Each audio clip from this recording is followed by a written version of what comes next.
Number 8. Cheryl Lambos anagnostopoulos. Caroline Crouch was just 20 years old when someone strangled her to death in her bedroom and left her 11-month-old baby Lydia laying beside her. The young woman's husband, 33-year-old helicopter pilot Cheryl Lambos Babis Anagnostopoulos, claimed that a gang of violent Albanian criminals had barged into their home in Athens and committed the crime.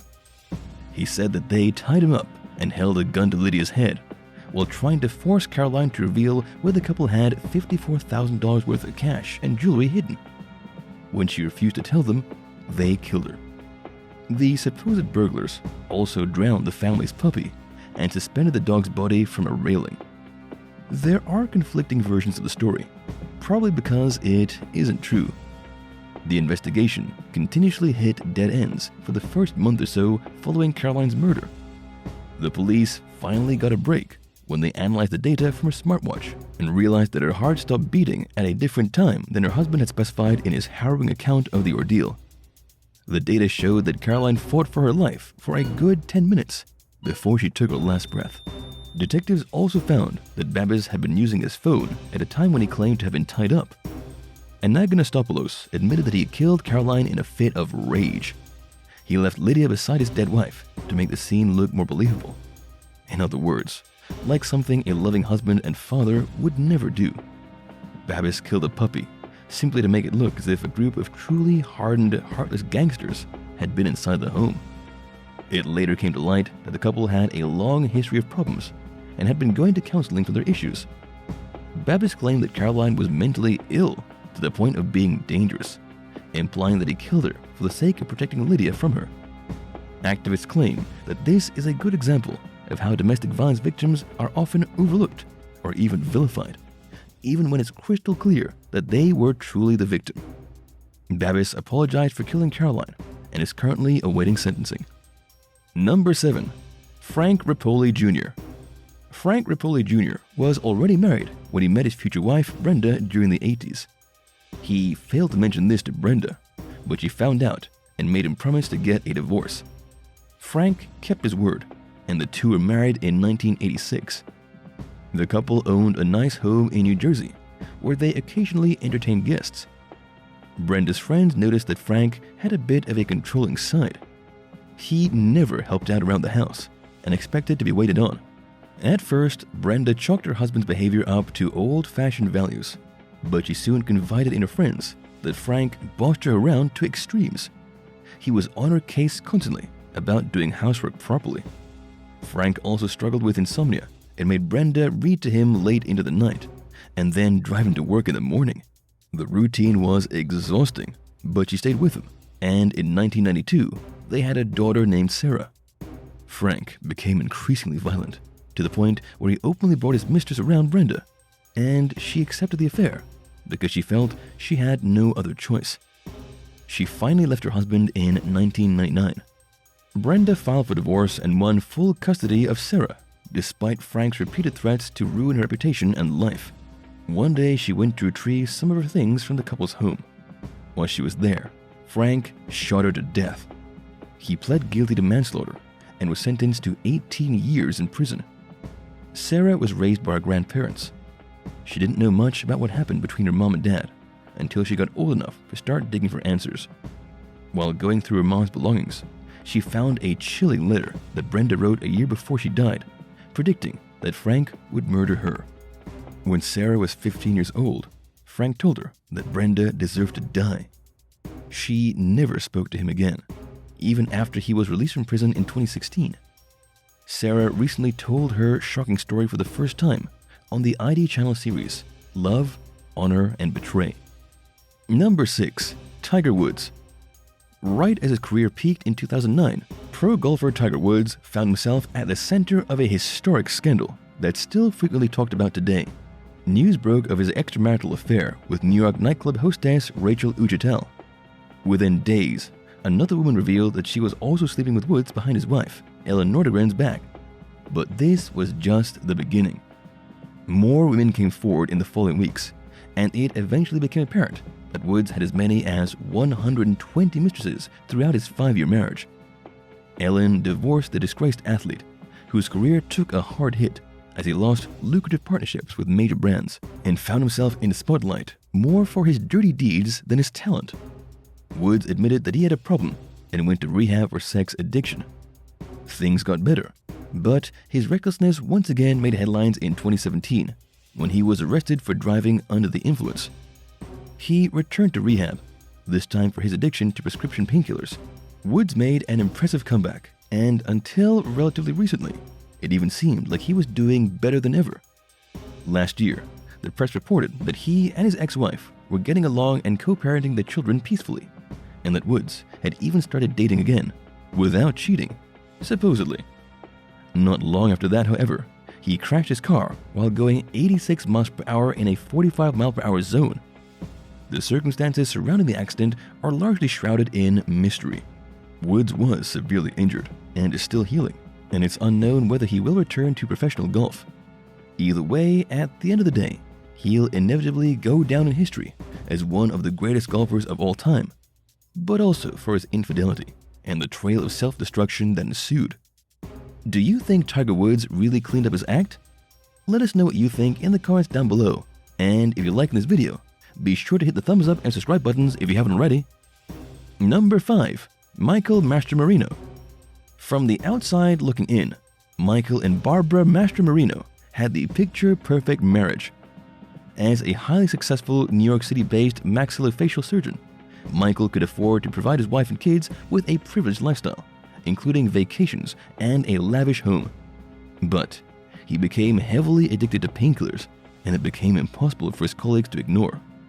Michael's addiction started to destroy his marriage and home life. When push came to shove, he went to rehab and straightened his life out. Mastromarino lost his license to practice dentistry, but he still needed to support his family, and he needed to do it in a place where he couldn't easily access drugs and risk relapsing. He obtained his tissue harvesting license and started the Biomedical Tissue Services (BTS) company, which harvested human body parts. Normally, this is legal, but greed overcame Michael, and he began stealing body parts from corpses, paying funeral homes $1,000 per body, and forging the consent forms to pass the materials off as legal. He even harvested tissue from people who had died from diseases like HIV and cancer, writing on the paperwork that they had passed away from natural causes. Barbara thought that their lives were back on track after Michael's rehab stint. She didn't know that Michael was running his business illegally. While investigating a funeral home in 2005, detectives found a secret room filled with surgical equipment. The probe led them to Mastromarino, who was convicted of body stealing. He died in prison in 2013. Barbara admitted that she had ignored warning signs about Michael's true character. Perhaps she could have spared herself a lot of grief, but she's not responsible for Michael's actions, and in some ways, she too is a victim. Number 4. Stephen Trantel. Stephen Trantel was a successful Wall Street trader who could afford some of the finer things in life. He lived with his wife Jean and their children in the Long Island suburb of Rockville Center, where it appeared as though they had achieved the American dream. Trantel went out of his way to uphold the family's upscale image, even after he lost his job following the 9/11 terrorist attacks on the World Trade Center. He left the house in a suit every morning so that Jean would think he was going to work, and she fell for it. But she did notice some things that were off. Stephen wasn't taking good care of himself. He always seemed distracted, and he had grown unusually short-tempered. It also struck Jean as odd when the couple went out for their birthday and Stephen paid for everything with cash. Unaware that they had any financial problems, she became even more concerned when the couple fell behind on their mortgage. Jean finally learned the truth about Stephen when he was arrested for robbing banks throughout Long Island. He even had a nickname, the Long Island Bank Robber. By the time he was caught, Stephen had committed 10 robberies, accumulating over $60,000 in cash. He insisted to Jean that he was innocent, but she eventually got him to confess the truth to her. Stephen took a plea bargain and served a 9-year prison sentence. In the meantime, Jean divorced him. He was released in 2012 and appears to be making an honest living as a restaurant manager. 3. Massimo MORENGI. A lot of people want out of their marriage, but don't see divorce as a realistic possibility for one reason or another. And sometimes it leads to desperate measures. Take, for example, Massimo MORENGI, a 54-year-old Massachusetts man who tried hiring a hitman to murder his wife. MORENGI was reportedly angry at his spouse for getting a restraining order against him and decided that she needed to pay for it with her life. He asked someone he knew to help him find a contract killer, and the person reported MORENGI to the police. Federal agents got involved and had the concerned Samaritan introduce MORENGI to an undercover officer posing as a hitman. The scorned husband provided the undercover cop with a photo of his wife and where she lived, and he explained how to avoid being captured on surveillance footage at the residence. He also made a $1,500 down payment and urged the agent in disguise that the sooner they killed his wife, the sooner he could pay the balance upon the agreed-upon amount of $10,000. MORENGI asked the supposed hitman to carry out the murder at a time when the couple's kids were with him. Murder-for-hire plots come with heavy legal consequences. Under federal law, if MORENGI is found guilty, he faces up to 10 years in prison and a fine of up to $250,000. It's a heavy price to pay, in both time and money, compared to what it would have cost him to just get a divorce. Number 2. GERARD PEPIN. Divorced single mom Deborah Jones met GERARD PEPIN in 2004 while she was living in Skowhegan, Maine. She was instantly smitten. They both worked in the mental health field and had a passion for helping people. It seemed like a perfect fit, so it didn't scare Deborah off to learn that GERARD was a recovering alcoholic. In fact, she appreciated his honesty and assumed that it was customary for him to tell the truth. Unfortunately, she couldn't have been more wrong. The couple eventually moved to Florida and got married.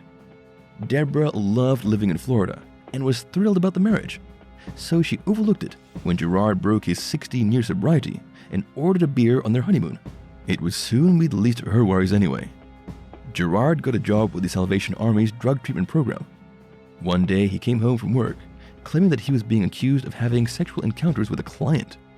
He denied it to the investigators, but tried less hard to keep it hidden from Deborah. She moved back to Maine and filed for divorce. In the meantime, she received a phone call from one of GERARD's former clients, who claimed that he had blackmailed her into performing sexual favors. Deborah made it her mission to help police put GERARD behind bars. By then, he had started calling her on the phone periodically to vent about his problems. Deborah pretended to care and used it as a platform to get him to admit to some of his crimes. GERARD was eventually arrested, but he couldn't bear the thought of doing prison time. While out on bail, he and his girlfriend made a suicide pact, and he deliberately crashed his car. Things didn't go as planned. GERARD's girlfriend died in the crash, but he survived and was now facing even more charges and a much higher chance of doing time. He's serving a 20-year prison sentence, and the world is safe from his predatory behavior, thanks to Deborah's determination to bring him to justice. Number 1. Joey BOTAFUCO. Amy Fisher was just 16 years old when she began having an affair with Joey BOTAFUCO, a married mechanic in his 30s. Joey worked at an auto body shop in Belmore, Long Island. They secretly saw each other for a year and a half before BOTAFUCO reportedly decided to end the relationship. But Amy couldn't let it go. She thought she could keep Joey in her life by eliminating his wife, Mary Jo, from the equation. On May 19, 1992, the troubled teen showed up at the BOTAFUCO household while Joey was at work and his kids were at school. Mary Jo answered the door, and after a short conversation, Amy pulled out a gun and shot her secret lover's wife in the head. Miraculously, Mary Jo survived. Amy, dubbed the Long Island Lolita by the local press, took a plea deal and served 7 years in prison. During her trial, her defense lawyer argued that BOTAFUCO had coerced the impressionable adolescent to shoot his wife. Joey was never charged in relation to the crime, but served a 4-month prison sentence for statutory rape. Amy finally took responsibility for her actions at a parole hearing, which ultimately secured her freedom. But Joey's reckless decision to sleep with a teenager nearly killed his wife, who later divorced him and put his family through years of needless suffering. Thanks for watching. If you'd like to learn more about some marriages gone horribly wrong, let me know in the comments below and be sure to subscribe. I'll see you next time.